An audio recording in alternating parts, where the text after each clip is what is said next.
안녕하세요. 쉬운 재정 이야기의 주보윤입니다.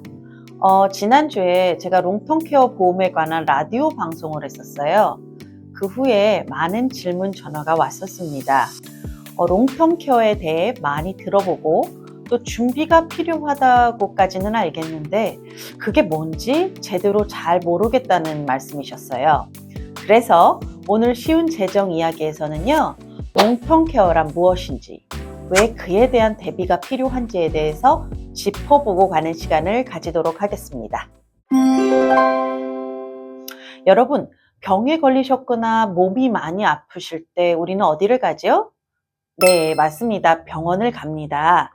병원에 가서 의사에게 처방을 받고 또 심각하실 때는 수술로 병을 치료합니다. 하지만 만약에 중풍이나 뇌졸중에 걸리셔서 혼자 생활을 하실 수 없으시거나 또는 치매나 알츠하이머로 누군가 옆에 없을 때 안전상의 문제가 생긴다면 이럴 때는 어떻게 할까요? 누군가의 돌봄이 필요하시겠지요? 이렇게 누군가의 도움 없이 혼자 생활할 수 없을 때 우리는 롱텀 케어 상황이 발생했다라고 합니다. 그 기준이 되는 6가지의 활동 범위가 있습니다. 우리가 자고 일어나시면서부터 시작되는 기본적인 활동 요소예요. 먼저 일어나셔서요, 혼자 이동하시고요. 그 이동하시는 것이 첫 번째이십니다. 화장실에 가셔서 혼자 용변을 보십니다. 그게 두 번째이십니다. 혼자 용변하기. 그 후에 목욕을 혼자 하시지요. 세 번째 목욕하기십니다. 그리고 다시 옷을 갈아입습니다. 네 번째 옷 입기. 그리고 누군가의 도움 없이 식사를 하십니다. 5번째 식사하기. 마지막으로 6번째는요, 배뇨 조절을 하실 수 있으셔야 합니다.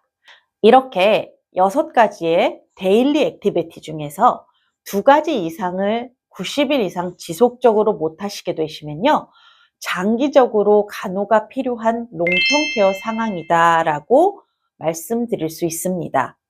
이런 롱텀 케어 상황은요, 사고나 질병 또는 노환 등의 이유로 발생하실 수 있게 되는 거지요. 특히 요즘은 점점 더 고령화 사회가 되어지고 있고요. 그로 인해서 노안으로 오는 롱텀 케어 상황이 심화되고 있기 때문에 이렇게 롱텀 케어 상황이 왔을 때를 대비하는 게 절대적으로 필요한 은퇴의 요소가 되었습니다. 그런데 이런 롱텀 케어 상황을 아무 대비 없이 그냥 이대로 계신다면 어떨까요? 가장 많은 영향을 끼치게 되는 부분이 바로 우리 가족이 되겠죠. 누군가의 도움 없이 살 수 없을 때, 그런데 준비가 되지 않았다면 어쩔 수 없이 그 부분을 내 가족이 해야 할 수밖에 없는 상황이 올 겁니다. 하지만 도움을 주게 되는 당사자들은 어떨까요? 근로소득 생활에 영향을 줄 수밖에 없겠지요.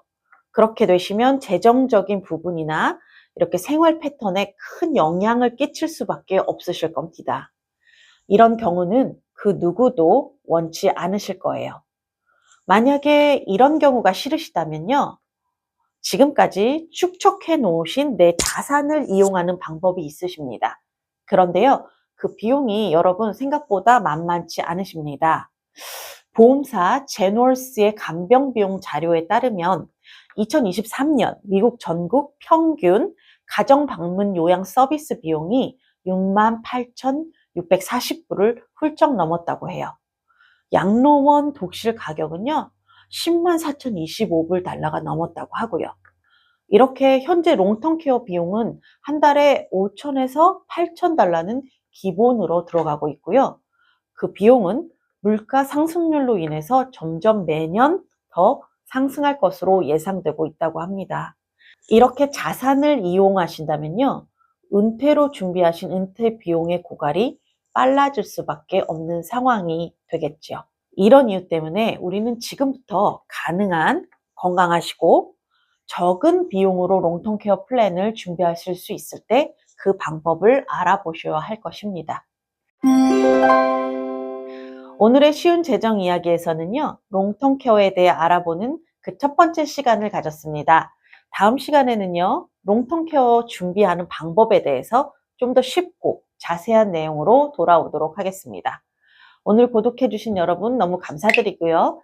더 자세한 내용은 보윤주인슈런스닷컴을 통해서도 알아보실 수 있으십니다. 그럼 다음 시간까지 안녕히 계세요.